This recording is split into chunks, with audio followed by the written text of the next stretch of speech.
What's up, Bullish friends? Today, let's talk about Sphere Finance. Now, before I do, I just want to let you know how truly sad we are over here because we waited to get into this and didn't get into this earlier. Basically, we watched the price go up 1,500%, which, yes, that means $1,000 would have been worth $15,000 before the system taxes, of course, which just shows you cannot win them all. But it still, nevertheless, is painful to say and admit that we've missed out on this one so far. But missing out on this has led me to make this video to show you what we think about Sphere Finance over here. Now, before we begin, never forget that none of this is financial advice, and you should always do your own research before investing. Now, let's jump into the topic of Sphere Finance together. So Sphere Finance, let's go over exactly what this is, and all things I talk about here, there will be a link to the documentation in the description below. I do encourage you to go read that for yourself. But Sphere Finance, here's what they say, and I'm going to kind of put it in my own words for you.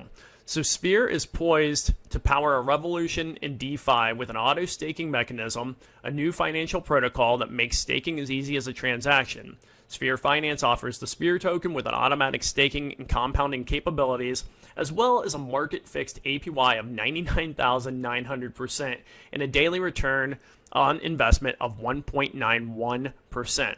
With steady investments and continued bolstering of the protocol's health through smart yields, we aim to transform this auto staking protocol into a one-of-a-kind index fund for DeFi akin to the S&P 500 in the TradeFi world. Sphere aims to become a token whose inherent value represents the power of the strongest governance tokens in the space. So basically, all that to say that Sphere is a auto staking compounding token that sits in your wallet and basically earns more Sphere daily. In fact, you get paid out in Sphere 1.91% Sphere paid back daily into your wallet. So it grows without you having to do anything else. You don't need to go do anything. You don't have to. It's one of the easiest things I've seen. It literally sits in your wallet and collects more Sphere. And then you don't have to worry about it until it's time that you want to go sell it. And then that's when some of the taxes and things come into play. And I'm going to get more into that in just a moment.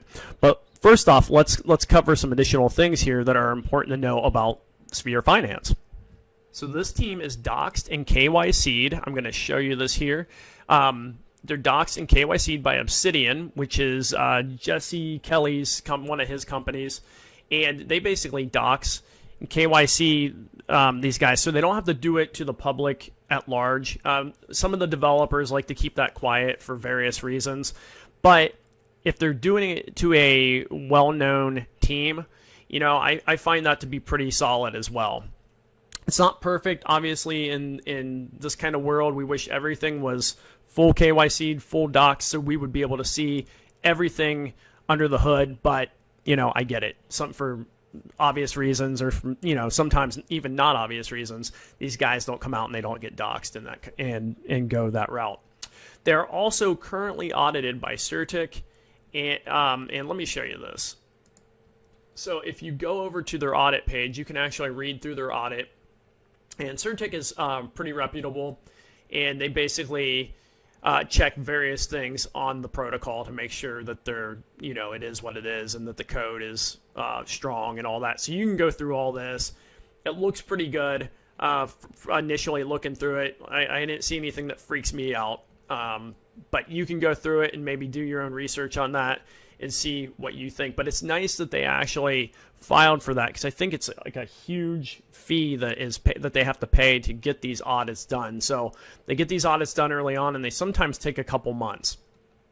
Okay, now let's go back into the documentation here, and we'll cover a couple other things. So how do they pay out these fees to us? How do we get paid as wallet holders here?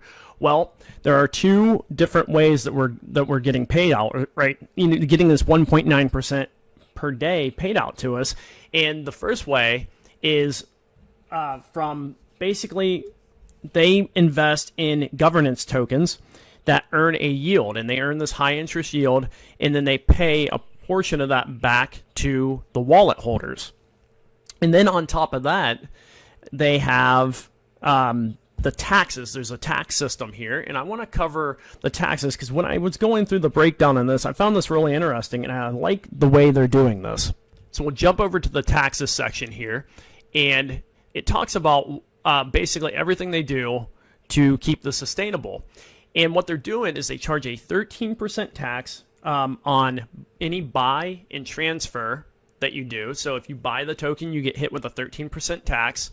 If you sell the token, you get hit with a 20% tax that they're talking with the possibility of going up to 25% on the tax. So when they tax, 3 to 5% will go to the investment treasury, and the investment treasury is what they're using. Basically, they're buying those governance tokens, holding them, staking them, and then they're, again, getting that yield. So 3 to 5% will go into that. 5% will go into the liquidity pool.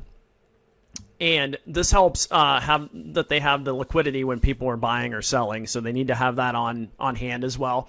And then 5% will be in a risk-free value, which will help hedge against volatility in the market to ensure stability in the price of Sphere. I don't know exactly what they're putting that into, what the risk-free value is. I'm going to get some answers on that, and hopefully in a updated video coming up, I'll get a better answer for exactly what that is. But it could be something like a stable coin or stable coins that they're holding or something like that. Or, you know, who knows? So I need to check in more on that so I can get you a better answer. But I like what they're doing here, going through what they're doing with the taxes. But I want to go over one thing I really like on the taxes, which are these dynamic taxes down here. So they put this dynamic tax in place. And what they're aiming to do here is to keep whales from coming in and dropping in like, you know, $50, $100 million, and then basically selling daily and really taxing and crushing the system.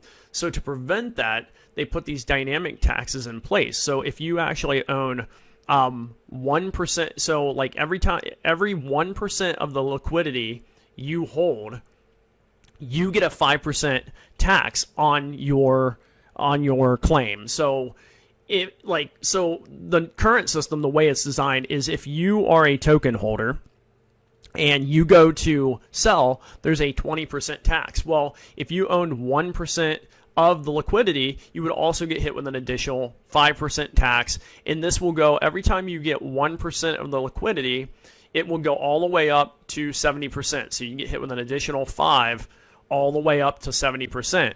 And obviously, if you're getting hit with a 70% tax, it makes it hard for you to want to come in and throw a big pool of money at this and basically drain the system. So it makes it hard because all those taxes are just going to basically come back to the system. So if you were to sell, let's say, $10 million worth, you would only be able to collect $3 million of that. Based on this tax system, the other 7 would come back to the system, and it would go, as we talked about, into these various different places where the taxes typically go. So I really like that because it keeps whales from coming in and basically crushing the system. So far, I love all the things that we've covered with this project, and I want to go over a couple more things that I really, really enjoy with this project, and one of them is the fact that they have a very active community. I mean, they're always on Twitter posting. They have a Discord server that's very active. They have a lot of members going on, and this is constantly growing. Let me show you. Actually, I'll do that in a minute. I'm going to show you the growth of the wallets here, but I just so far love this project, and I'm sad and hurt deep inside that I missed out getting into this early because it would have been a substantial amount of money. Let me show you this chart here. So this is their 30-day. They haven't even been out for 30 days yet. And this chart is phenomenal. It's one of the better looking charts I've ever seen from a launch project. So they started growing, and then they're just growing and growing and growing. So they, all the way down here at almost half a cent. So super cheap to get into in the beginning. And now we're up at about 9.5 cents. So it's grown substantially, and their amount of wallets that are connected to this are growing substantially as well. Let me show you this down here. So when I first looked at this, again, we're not in this protocol yet. We're going to get into this. But when I first looked at this, these total wallets were like 10,000 wallets. And it's up to 28,825 wallets now. And what I'm waiting for us to jump into it over here at Bullish, friends, I want this price to kind of settle down a little bit. I want it to either come back down or balance out for a little while, because it's just been going up daily. Now, if another few days go by and it doesn't balance, it doesn't start settling down, and it just keeps trending up, then I'll probably jump into it anyway. And at least buy a small bag, nothing crazy over here. We're not super rich whales over here yet, so it's we're just doing what we can when we get into it. But my goal is to take us in at a reasonable price, and if you want to go ahead and jump in, it's not, again, not financial advice. Probably not a bad idea to go ahead and get into this. I think this protocol looks pretty good. I think they have a solid future planned. The only thing that makes me nervous about all of this is that high APY. It's very high. It looks like from what they have in place, it's going to be pretty sustainable, but there's never any guarantees in all this. Okay, there's never a way to guarantee that something's going to work out. But so far, everything has been great. The team is fantastic. And like I said, go check them out on Twitter. Go ask them questions. Go jump in their Discord. They're super friendly. They're easy to talk to. And so far, I really, really like this project, and it's something we're going to get into. So, again, not financial advice. Do your own research. Always know what you're getting into. I just like what I see so far. Now, closing this out, I just want to say thank you for watching this video. It truly does mean a lot to us. And if this video helped you in any way, we'd appreciate it if you'd like, comment, and subscribe. And if I left anything out, just let me know. Leave a comment below, because there was a lot to take in on this protocol, and there might be something I'm missing that I'm leaving out. And if there is, just let me know below. Or if there's a question that you have, maybe I can help answer that or find an answer for it. So, guys, as always, hope you enjoyed the video. Stay bullish, and we'll see you in the next one.